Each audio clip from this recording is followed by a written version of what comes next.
तो आज का सेशन हम लोग स्टार्ट करते हैं। आज के सेशन में हम लोग देखने वाले हैं कि जो एक्सेल का हम लोग लेआउट फर्स्ट लेक्चर में हम लोग देखे, वो लेआउट के बाद अब हम लोग इसके थोड़ा तह तक आते हैं और एक्सेल में हम लोग फॉर्मूला और फंक्शन स्टार्ट करने से पहले, क्योंकि उसकी जो पूरी एक्सेल की जान होती है वो फॉर्मूला और फंक्शन है, इन्हीं पे एक्सेल मेन काम करता है और सब स्मूथली काम करते हैं। लेकिन वो सब जानने से पहले अपन इसका जो बेसिक लेआउट है वो अपन को जानना बड़ा जरूरी था। इसके बाद इसके जो और फीचर्स हैं, इसमें जितने सारे फीचर आप ऊपर में देख पा रहे होगे, उसमें से अगर अपन पूरे सब को देखें तो अथाह सागर है, इतना सारे फीचर्स हैं इसमें। अगर आप एक एक के अंदर जाओगे तो इतना डिटेल में है, तो उसमें जो सबसे ज्यादा जरूरत पड़ती है हम लोगों को आए दिन दिनचर्या में, वो हम लोग यहाँ पे देखने वाले हैं, ठीक है। और उसके बाद आपका टास्क रहेगा कि मैं आपको 60-70% तक पहुंचा पाऊं, बाकी 30% आपको एफर्ट लगाना है। तो हम लोग आज आगे बढ़ते हैं। और टैब मैं आप लोगों को बताया कि यहाँ पे बहुत सारे टैब होते हैं, इसके अंदर ग्रुप्स होते हैं, तो इनके बारे में हम लोग देखेंगे। इससे पहले मैं कुछ शॉर्टकट बता रहा था, तो शॉर्टकट अपन लाइन से बताते जाएंगे, वो सब आप नोट डाउन करते जाइएगा। लेकिन अभी के लिए अगर मैं कुछ बताऊं तो ये बताना चाहूंगा कि कंट्रोल, अगर आप देखें कंट्रोल प्लस अगर अपन F का इस्तेमाल करें, ठीक है, अगर अपन F का इस्तेमाल करते हैं कंट्रोल प्लस F, इससे क्या होता है, कोई भी चीज अगर अपन को फाइंड करनी होती है तो अपन को कंट्रोल प्लस F का इस्तेमाल करना होता है। तो यहाँ पे हम लोग देखने वाले हैं, देखो यहाँ पे आपको एक एक्सेल शीट दिख रही होगी जिसमें ये डेटा आया था। ये डेटा आप लोगों का अटेंडेंस का डेटा है, कोई भी डेटा मतलब अपन करते हैं। तो अब इसमें अगर मेरे को इतने सारे नाम हैं, इसमें से मेरे को कोई एक नाम खोजना है। चलिए लेट सपोज मेरे को एक नाम खोजना है, तो मैं क्या कर सकता हूँ, मैं फाइंड करना होगा। तो फाइंड करने के लिए एक ऑप्शन आता है, आप कंट्रोल प्लस F का बटन आप दबाते हैं तो यहाँ पे फाइंड का ऑप्शन आ जाता है। फाइंड में आप जाएंगे और आप यहाँ पे लिखेंगे विवेक, और यहाँ पे फाइंड नेक्स्ट का बटन दबाते हैं तो आपको यहाँ पे विवेक राठौर दिख जाता है। अगर आप विवेक नाम के और कोई देखना चाहते हैं तो आप फाइंड ऑल कर लीजिए। मेरे नाम का एक ही बंदा है इसलिए मैं ही यहाँ पे दिख रहा हूँ। और कोई नाम का कोई होगा तो आपको यहाँ पे डबल यहाँ पे पूरा दिख जाएगा। तो फाइंड ऑल वगैरह ये ऑप्शन है। अच्छा, इसी में एक और ऑप्शन है, कंट्रोल F का बटन दबाने के बजाय कंट्रोल H का बटन दबाएंगे तो आपको यहाँ पे रिप्लेस आ जाएगा। ये डायलॉग बॉक्स वैसा ही है जैसा था। F दबाते हैं कंट्रोल F तो फाइंड आता है, कंट्रोल H दबाते हैं तो रिप्लेस आता है। तो कोई एक भी आपको याद रहेगा तो आपके लिए काफी है। लेकिन कभी एग्जाम में पूछ दिया कि रिप्लेस का क्या शॉर्टकट है तो आपको याद रखना है कंट्रोल प्लस H। इसमें क्या होता है देखिए, यहाँ पे रिप्लेस का मतलब तो आप समझते हैं बदलना। तो यहाँ पे अगर विवेक के बदले मैं अगर यहाँ पे रखूं, क्या रखूं, कुछ भी रख सकता हूँ, VSR रख देता हूँ। चलिए तो देखते हैं क्या कर सकते हैं, ये अपन किए तो यहाँ पे रिप्लेस कर देते हैं। चलिए रिप्लेस, अगर आप देख पा रहे होंगे तो यहाँ पे मेरा नाम चेंज हो गया। तो ऐसे आप, या फिर आप रिप्लेस ऑल करते हैं। लेट सपोज कि मैं एक नाम देखता हूँ, जैसे यहाँ जॉइंट जॉइंट बहुत जगह लिखा है, तो जॉइंट अगर मैं कहीं देखता हूँ, ठीक है, जॉइंट, इसको मैं रिप्लेस करना चाहता हूँ नॉट जॉइंट, ठीक है। अब मैं रिप्लेस ऑल कर देता हूँ तो आप यहाँ पे शायद देख पाएंगे 62 जगह पे ये ऐसा रिप्लेसमेंट हो गया है। ये पूरा आपका यहाँ पे सब बदल गया है, नॉट जॉइंट दिखा गया। तो रिप्लेस का मतलब ये होता है कि आप एक को रिप्लेस करना चाहो या रिप्लेस ऑल करना चाहो तो उतना रिप्लेस हो जाता है, या फिर आप किसी पर्टिकुलर जगह पे रिप्लेस करना चाहते हो तो उतने को ही सिर्फ सेलेक्ट करके कंट्रोल H का बटन दबाओगे और फिर रिप्लेस करोगे तो उतनी जगह पे ही वो रिप्लेस होगा, ठीक है। तो जैसा आपको जरूरत वैसा आप इसमें इस्तेमाल कर सकते हो। तो कंट्रोल F और कंट्रोल H याद रखिएगा अभी के लिए, ठीक है। अभी के लिए आप ये याद रखिएगा कि कंट्रोल Z का इस्तेमाल अंडू के लिए होता है और कोई चीज को फिर से करने के लिए रीडू का इस्तेमाल होता है कंट्रोल प्लस Y, ठीक। अब हम लोग आगे आते हैं और आगे कुछ और हम लोग शॉर्टकट देखेंगे लाइन बाय लाइन, लेकिन अभी आप, तो अब हम लोग आगे आते हैं और इसकी फॉर्मेटिंग देखते हैं। देखिए सबसे पहले यहाँ पे फाइल में तो ठीक है, फाइल में तो बहुत सारे ऑप्शन हैं। फाइल के में आप कोई नया फाइल करना है तो आप न्यू दबा दीजिए, कोई फाइल को ओपन करना है तो ओपन कर लीजिए, सेव करना है तो सेव कर लीजिए, सेव एज करना है तो कोई भी फाइल को आपको, जैसे ये एक आपकी फाइल है, ठीक है, इस फाइल को आप सेव करना चाहते हो तो आप सिंपल कंट्रोल प्लस S का बटन दबाते हैं तो आपका फाइल सेव हो जाता है, ठीक है, कंट्रोल प्लस एस दबाते हैं। लेकिन सेव एज करने के लिए आप यहाँ पे आ जाइए, यहाँ पे आप जब जाएंगे, सेव एज का मतलब ये होता है कि आप इसी फाइल को दूसरा नाम से सेव करना चाहते हैं अगर, या दूसरे लोकेशन पे सेव करना चाहते हैं, या कोई दूसरे फॉर्मेट में सेव करना चाहते हैं, तो आप सिर्फ सेव करते हैं, कंट्रोल एस का बटन दबाते हैं, तो ये इसी फाइल नेम से, इसी लोकेशन पे, जिस लोकेशन पे है, और इसी फॉर्मेट में ये सेव होता है। लेकिन अगर आपको कुछ नया करना है तो आपको सेव एज में जाना पड़ेगा, और सेव एज में जाके आपको यहाँ पे इस्तेमाल करना पड़ेगा। जैसे मैं इसी फाइल को मान लीजिए डाउनलोड्स में रखना चाहता हूँ, तो डाउनलोड्स में मैं क्लिक किया, और यहाँ पे देखिए मेरे को नाम पूछेगा कि भैया किस नाम से सेव करना चाहते हो, तो मैं इसको लेट सपोज यहाँ पे ये अटेंडेंस के नाम पे है, मैं इसको मान लीजिए प्रैक्टिस के नाम से सेव करना चाहता हूँ, तो प्रैक्टिस के नाम से सेव कर लिया, प्रैक्टिस 2 के नाम से कर लिया। चलिए, तो यहाँ पे देखिए फॉर्मेट, कितने सारे फॉर्मेट आ गए, अलग अलग फॉर्मेट के हैं सब। अगर आपको इसको पीडीएफ में करना है तो पीडीएफ में कर लीजिए, नहीं तो एक्सेल के फॉर्म में करना है तो एक्सेल में कर लीजिए, और यहाँ पे सेव कर लीजिए। तो आपका ये जो फाइल है, ये फाइल अभी कहीं और था, प्रैक्टिस, अब ये प्रैक्टिस 2 के नाम से बन गया है, जो मेरे डाउनलोड्स में सेव होगा। तो सेव एज का मतलब तो यही होता है, ठीक है। इसके बाद आपका प्रिंट ऑप्शन आता है। इसमें प्रिंट ऑप्शन में अगर आप आएंगे तो प्रिंट ऑप्शन में देखिए कोई भी चीज को प्रिंट किया जाता है, ये आपके सिलेबस में भी लिखा हुआ है कि how to print Excel file. तो देखिए मान लीजिए ये वाला एक शीट है, इसको मेरे को प्रिंट करना है, तो मैं लेट सपोज देखिए यहाँ पे ये एक जो ये शीट था आपका, ये अभी इसमें बॉर्डर नहीं हुआ था, तो मैं अभी इसको एक काम करता हूँ, यहाँ पे बॉर्डर बना देता हूँ। इसमें बॉर्डर के लिए ये है, अभी मैं आपको बताऊंगा बॉर्डर का, तो मैं ऑल बॉर्डर कर देता हूँ। चलिए ये ऑल बॉर्डर हो गया। अब मैं इसको प्रिंट देता हूँ। प्रिंट के लिए भी एक शॉर्टकट है जिसको अपन बोलते हैं कंट्रोल प्लस पी, ठीक है। तो कंट्रोल प्लस पी से प्रिंट हो जाता है। मैं डायरेक्ट यहाँ पे कंट्रोल प्लस पी दबाता हूँ, तो देखिए यहाँ प्रिंट का वो खुल गया। ये प्रिंट देखिए यहाँ पे अब बॉर्डर पे आ गया, और आप यहाँ पे देख पा रहे होंगे कि जो भी आपको प्रिंटर सेलेक्ट करना है वो प्रिंटर आप सेलेक्ट कर लीजिए, जितने भी प्रिंटर कनेक्टेड होंगे। और यहाँ से भी आप डायरेक्ट पीडीएफ में सेव कर सकते हैं, Microsoft print to PDF, PDF में भी कर सकते हैं, कोई प्रिंटर में आप सेव कर सकते हैं। आपके पास बहुत सारे ऑप्शन होते हैं सेटिंग्स में चेंज करने के, मतलब अगर आपको जैसे यहाँ 3 पेज दिख रहा है, 3 पेज में आया ही है, ठीक है। देखिए अभी अगर आप देख पा रहे होंगे, ये मेरा जो कंट्रोल प्लस एस है और कंट्रोल प्लस पी, ये नए पेज में आ गया। क्यों? क्योंकि देखिए ये जो कंट्रोल प्लस एस है, इसके बाजू में अगर आप देखेंगे तो एक छोटी सी डॉटेड लाइन दिख रही होगी, मतलब प्रिंट के समय में क्या हो रहा है कि इतना ही एरिया प्रिंट हो रहा है, ये आपका नेक्स्ट पेज में जा रहा है। तो प्रिंटर क्या करता है, एक्सेल में जब प्रिंट होता है तो एक पर्टिकुलर नंबर ऑफ कॉलम को लेता है, फिर नेक्स्ट जो कॉलम्स होते हैं उनको नेक्स्ट पेज में डाल देता है। इससे बचने का, अगर आपको चाहते हैं कि आप एक ही पेज में चाहते हैं कि मैं ये प्रिंट करूं एक ही पेज में, ये कंट्रोल एस और कंट्रोल पी भी इसी में आ जाए, तो मैं क्या कर सकता हूं। तो देखिए मैं कंट्रोल पी का बटन दबाता हूं, प्रिंट वाला। इसमें कुछ ऑप्शंस आते हैं, ये कि देखिए अभी देखिए ये 3 पेज में लिखा रहा है, 1 of 3 में, ये जो अभी है ये बाहर जा रहा है।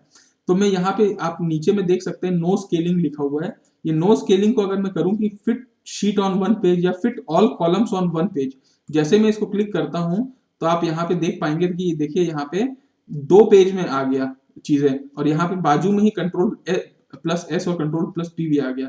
इसका मतलब ये है कि थोड़ा सा इनका जो विड्थ है इसको थोड़ा कम कर दिया, और इसको इंसर्ट कर दिया इधर ही। तो ऐसा आप कर सकते हैं कि कभी आपका जो शीट है जिसमें आप चाहते हैं कि कोई कॉलम्स इधर आ जाए, तो आप यहाँ पे fit all columns on one page, या fit all row on one page, या फिर fit one sheet on one page. देखिए अब मेरा 2 पेज से 1 पेज में कन्वर्ट हो गया, मेरे सारे के सारे जो रोज हैं वो एक में ही आ गए और यहाँ पे आ गया। तो भले साइज का अंतर तो हो गई ऑब्वियसली, लेकिन आप ऐसा कर सकते हैं। तो और आप यहाँ पे जैसे ही प्रिंट का बटन दबाते हैं, जो भी प्रिंटर सेलेक्टेड है ये पेज प्रिंट आउट होके आ जाता है, ठीक है। आपको मैं एक एग्जांपल के तौर पे दिखाता हूँ कि मैं इसी को एक पीडीएफ में, जैसे लेट सपोज यहाँ पे माइक्रोसॉफ्ट प्रिंट टू पीडीएफ है, इसमें अगर मैं इसको करता हूँ और प्रिंट का बटन दबाता हूँ तो क्या होता है, ये प्रिंट लेगा, नाम पूछेगा, मैं सपोज ए बटन ए दे दिया आपका, इसका नाम एक सेकेंड ये आएगा, ए दे दिया, और यहाँ पे ये शायद प्रिंट हो रहा है पीडीएफ के फॉर्म पे। अगर यही प्रिंटर होता तो प्रिंटर में भी आ जाता, लेकिन सिर्फ समझाने के लिए मैं अभी आपको बता रहा हूँ। यहाँ डाउनलोड्स में जाके देखते हैं कि ये कैसे टाइप का सेव होता है, तो इसको मैं ओपन करता हूँ। तो आपका यहाँ पे दिखेगा, देखेगा, आई होप आपको देखिएगा। होप आप लोगों को दिख रहा होगा कि ये पेज जैसा प्रिंट होता वैसा यहाँ पे आपको पीडीएफ के फॉर्मेट में दिख रहा है, कैसे ये एक एक्सेल शीट पीडीएफ में आ गया, या फिर एक्सेल शीट कैसे प्रिंट किया जाता है। तो आपके सिलेबस में लिखा है how to print an Excel worksheet, तो अब शायद आप लोगों को समझ में आ रहा होगा कि कैसे अपन इसको प्रिंट कर सकते हैं। तो अब आगे बढ़ते हैं और अब हम लोग देखते हैं कि आपका होम जो टैब है इसके अंदर कौन से ग्रुप हैं और क्या क्या इंपॉर्टेंट है। तो मैं इस क्लास में अभी एक बजे मैं कोशिश करता हूँ कि हम लोग आधे घंटे में इसके सारे फंक्शंस के बारे में पढ़ लें। ये पूरे जो एक फंक्शन अगर आप पढ़ोगे तो ऐसे अपन धीरे धीरे टैब में पढ़ते जाएंगे तो आपको समझ में आते जाएगा। तो चलिए देखते हैं। इसमें सबसे पहला आप अगर ऊपर से देख पा रहे होंगे तो यहाँ पे कितने सारे ग्रुप हैं। अगर मैं पूछूं होम टैब के अंदर में तो आप बोलेंगे सर ये देखिए क्लिप बोर्ड लिखा हुआ है, यहाँ पे फॉन्ट लिखा हुआ है, अलाइनमेंट लिखा है, नंबर लिखा है, स्टाइल्स लिखा है, सेल्स लिखा है और एडिटिंग लिखा है। इतने सारे ग्रुप हैं होम टैब के अंदर में, ध्यान रहेगा। तो अगर कोई पूछे कि आपके होम टैब के अंदर कितने होते हैं या कौन से होते हैं, तो clipboard, font, alignment, number, style, cells और एडिटिंग, ये बाय डिफॉल्ट जब आप नया खरीदते हैं कोई भी एक्सेल या एमएस ऑफिस तो आपको ये ऐसा फॉर्मेट में आता ही है, ठीक है।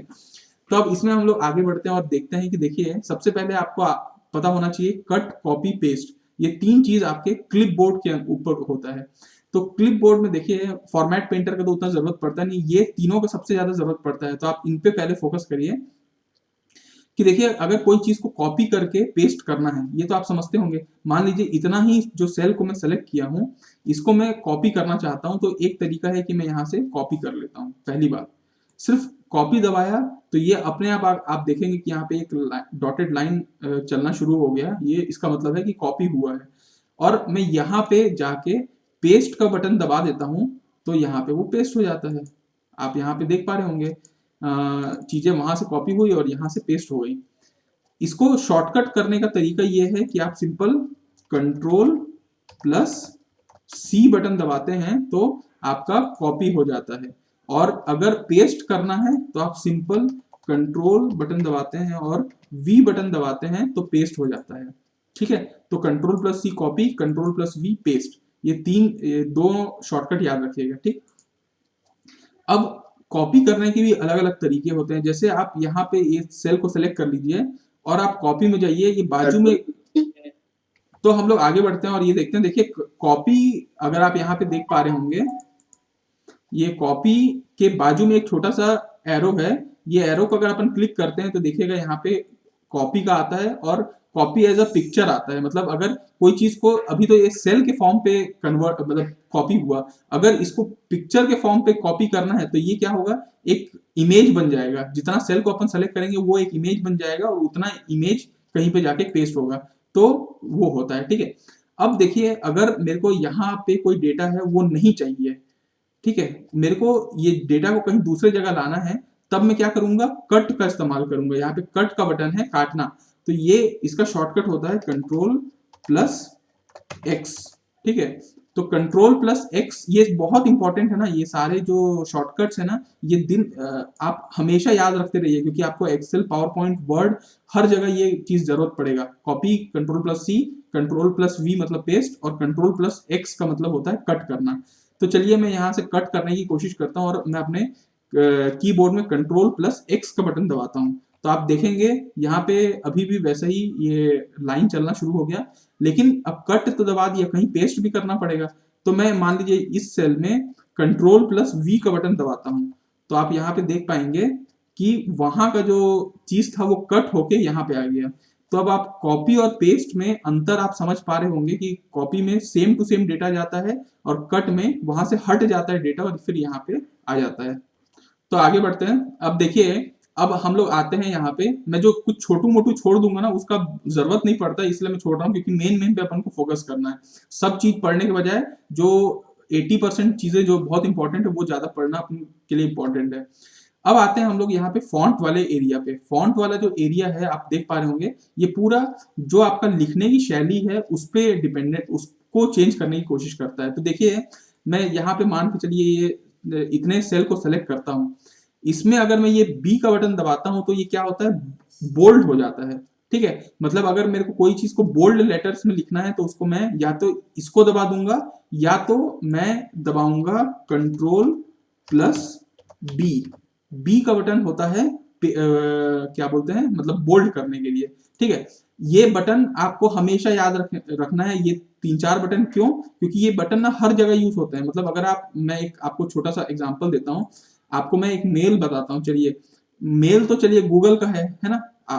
ये जो जीमेल है ये गूगल का मेल है, और मैं अभी प्रोडक्ट किस पे चला रहा हूँ, ये माइक्रोसॉफ्ट के प्रोडक्ट हैं, एमएस एक्सेल। अब मैं गूगल पे, देखिए यहाँ पे अगर मैं आपको कंपोज करता हूँ, एक मेल कंपोज करता हूँ, चलिए आपको दिखाता हूँ। मेल में अगर मैं यहाँ पे कुछ लिखता हूँ, हेलो लिखता हूँ, ठीक है, हेलो लिख दिया। अब इसको मेरे को बोल्ड करना है तो मैं क्या कर सकता हूँ, यहाँ पे देखिए कहीं पे बोल्ड अभी ऑप्शन नहीं आ रहा है, मैं यहाँ पे सिर्फ कंट्रोल प्लस बी बटन दबाता हूँ, तो आप देख पा रहे होंगे ये बोल्ड हो जाता है। तो ये सारे जो शॉर्टकट्स होते हैं इसलिए इंपॉर्टेंट है, क्योंकि ये शॉर्टकट्स यूनिवर्सल शॉर्टकट बन चुके हैं। कहीं पे भी आप कंट्रोल पी दबाते हैं तो प्रिंट हो जाता है। तो ये सारे शॉर्टकट आपको याद रखने हैं, ठीक है। बोल्ड हो गया। अब अगर मेरे को ये जो आपका है सेल है, इसको अगर मेरे को इटैलिक फॉर्म में कन्वर्ट करना है, तो मैं देखिए आप आई बटन दबाया तो ये इटैलिक फॉर्म पे आ गया। अगर मेरे को इसमें अंडरलाइन करना है तो मैं यहाँ पे यू दबाता हूँ तो ये अंडरलाइन आ जाता है, ठीक है। अब यहाँ पे 2 ऑप्शन है। यू के बाजू में आप छोटा सा बटन देखेंगे तो आप देखिएगा, जिससे मैं यहाँ पे मेरे को स्ट्राइक ऑफ करना है। तो देखिए स्ट्राइक ऑफ करने के अलग अलग तरीके, या तो मेरे को अंडरलाइन करना है तो कभी डबल अंडरलाइन करना होता, तो आप देखिएगा यहाँ पे डबल अंडरलाइन भी हो गया है, ठीक है। तो ये डबल अंडरलाइन भी होता है। इसके बाद आपको मैं और बताता हूँ, ये लेट सपोज, चलिए अभी मैं यहाँ पे बॉर्डर है यहाँ पे, ठीक है। ये बॉर्डर को मेरे को हटाना है, सिर्फ इतने एरिया का बॉर्डर हटाना है। तो मैं क्या कर सकता हूँ, ये जो बॉर्डर वाला है इस पे अपन जाते हैं, और इस पे अपन क्या करते हैं, बहुत सारे मेरे पास ऑप्शन है बॉर्डर के। इतने भी ऑप्शन है कि मैं बॉर्डर का जो कलर है वो चेंज कर सकता हूँ, उसको थिक या मोटा पतला भी कर सकता हूँ, बहुत सारे ऑप्शन है। एक सिंपल एग्जांपल लेता हूँ, मैं इसको ले लेता हूँ, चलिए नो बॉर्डर को। तो जैसे ही मैं नो बॉर्डर क्लिक किया तो आप देख पा रहे होंगे कि ऊपर में बॉर्डर था, नीचे में बॉर्डर था, बीच का बॉर्डर गायब हो गया। तो बॉर्डरिंग के लिए आप इसका इस्तेमाल कर सकते हैं, इसमें बहुत सारे फीचर्स होते हैं बॉर्डर के, ठीक है। अब अगर हम लोगों को ये जो पूरे सेल है मान लीजिए इसको कलर करना है, कई बार ऐसा जरूरत पड़ेगा कि अपन को कुछ चीजों को कलर करने की, हाईलाइट करने की जरूरत पड़ती है। तो आप यहाँ पे सीधा सीधा जा सकते हैं और यहाँ पे फिल कलर में आप बहुत सारे कलर आपके पास हैं। लेट सपोज मैं ये कलर कर दिया तो ये कलर हो गया, या फिर कोई भी आपका रंग बिरंगा कलर आप यहाँ पे उसको हाईलाइट करने के लिए यूज कर सकते हैं।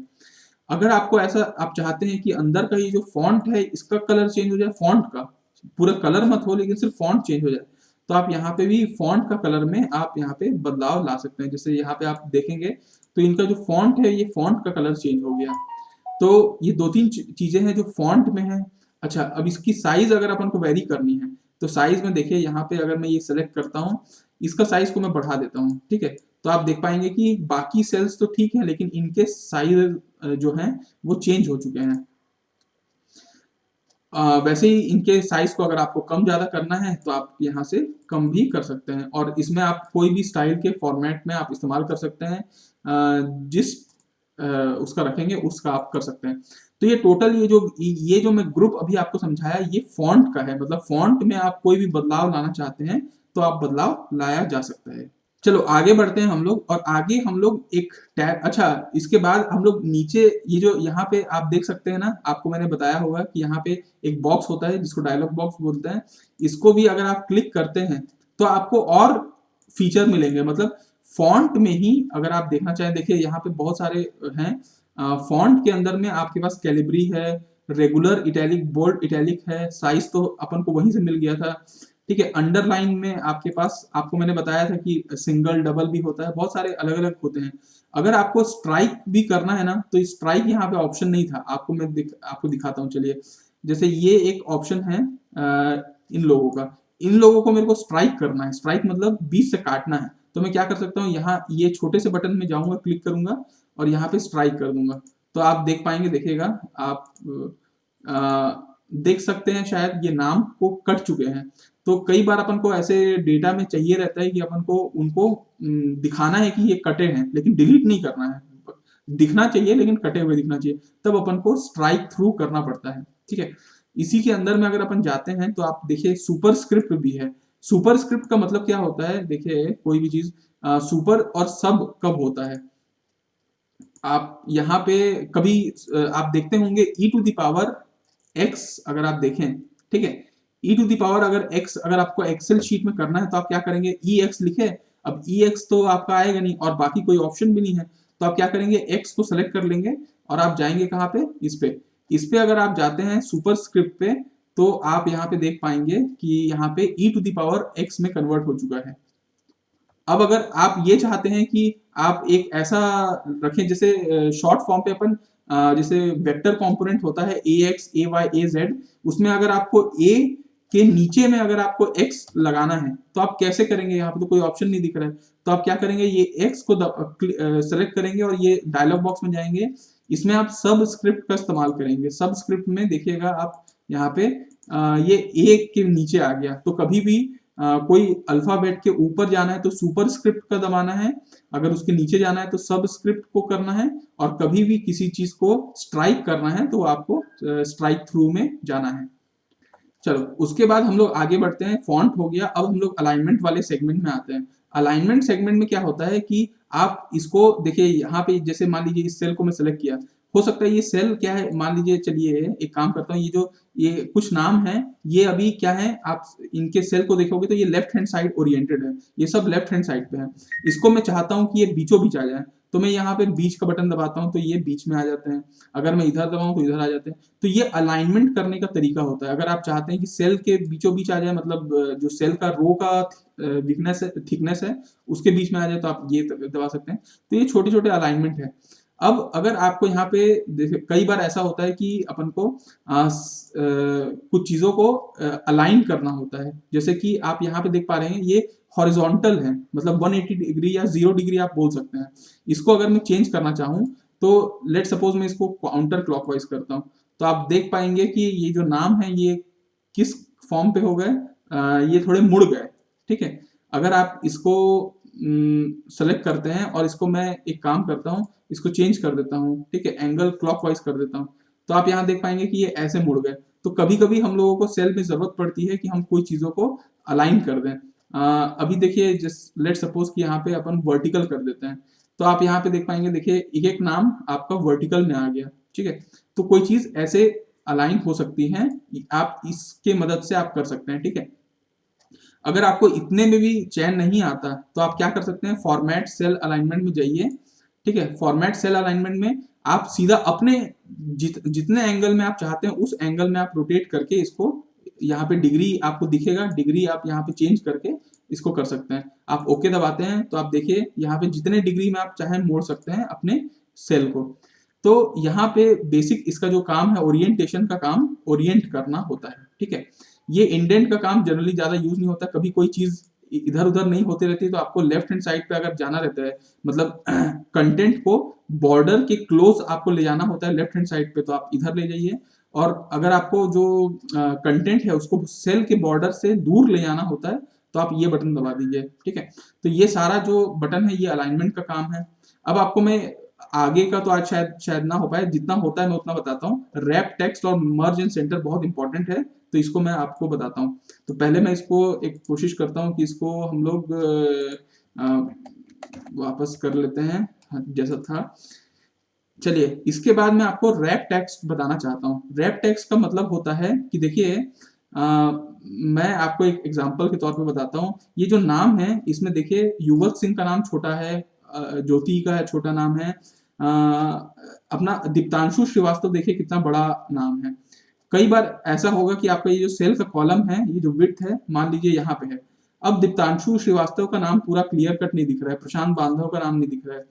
अब मैं क्या कर सकता हूँ, एक काम आप ये बोलेंगे कि सर सेल का जो विड्थ है इसको बढ़ा लीजिए, लेकिन मेरे को जब अगर मान लीजिए प्रिंट करना है, ठीक है, प्रिंट करना है तो मैं चाहता हूं कि कुछ नंबर ऑफ जो कॉलम है वो एक ही पेज में आए, तो फिर दिक्कत होगी। तो उसमें मैं क्या कर सकता हूँ, मैं विड्थ को नहीं चेंज कर सकता, ज्यादा विड्थ चेंज करूंगा तो क्या होगा कि ये एक पेज में सिर्फ 2 ही कॉलम आ जाएगा।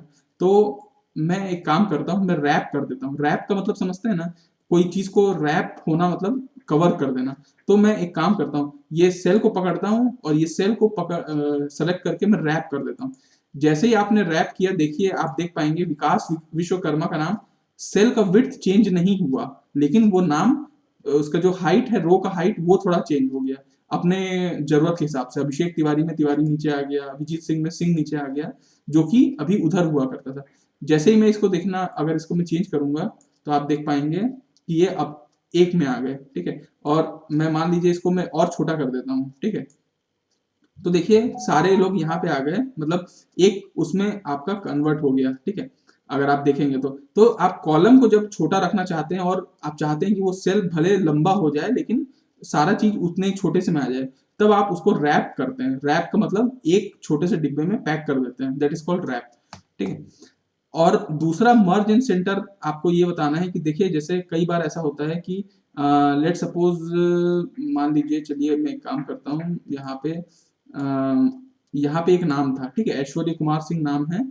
और इस नाम में मैं क्या चाहता हूँ कि ये जो ऐश्वर्य कुमार सिंह है, ये तीनों सेल में ऐश्वर्य का नाम रहे और एक मर्ज हो जाए सब। तो मैं क्या करता हूँ, मर्ज का बटन दबाता हूँ, तो वो पूछता है कि क्या मैं सिर्फ लेफ्ट सेल को ही रखूं, तो मैं बोलता हूँ हाँ।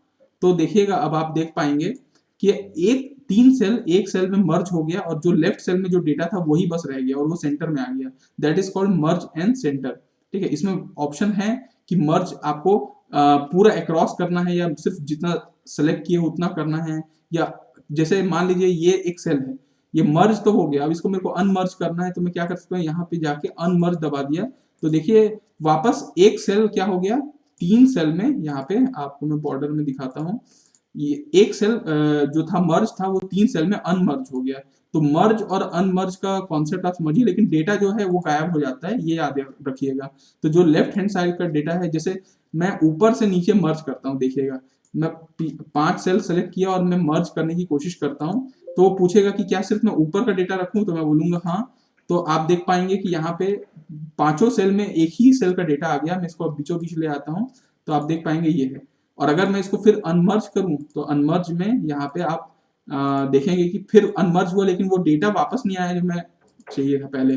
तो ऐसे मर्ज और अनमर्ज प्रोसेस होता है। चलिए लिखते हैं अपन, government engineering college Bilaspur Chhattisgarh, ठीक है। अब आप देख पाएंगे कि चूंकि ये रैप हो रखा है ये वाला सेल, इसलिए मैं जितना लंबा लिखा वो इतने में ही आ गया। लेकिन मेरे को ऐसा नहीं चाहिए, मेरे को चाहिए कि गवर्नमेंट इंजीनियरिंग कॉलेज ऐसे लंबे से आए, मतलब ये पूरा आए। तो मैं क्या करता हूँ, दो तीन सेल को मर्ज कर देता हूँ, दो तीन सेल को सेलेक्ट किया और मर्ज बटन में दबा दिया। तो आप देख पाएंगे कि ये हमारा जो बड़ा था वो बड़े में आ गया, ऐसा हम चाह रहे थे। तो ये ऐसा टाइप का हो गया। तो जब अपन को दो तीन सेल को एक साथ करना रहता है, दैट इज कॉल्ड मर्ज। लेकिन अनमर्ज क्या होता है, जब मर्ज चीज को अनमर्ज करें, तो जिसको भी अनमर्ज करना है, जो मर्ज है पहले से, उसको आप क्लिक किए और यहाँ पे चले गए अनमर्ज में, तो वो वापस एक सेल पे आ गया और बाकी सेल अनमर्ज हो गया। तो मर्ज मतलब जोड़ना एक साथ और अनमर्ज मतलब तोड़ना एक साथ।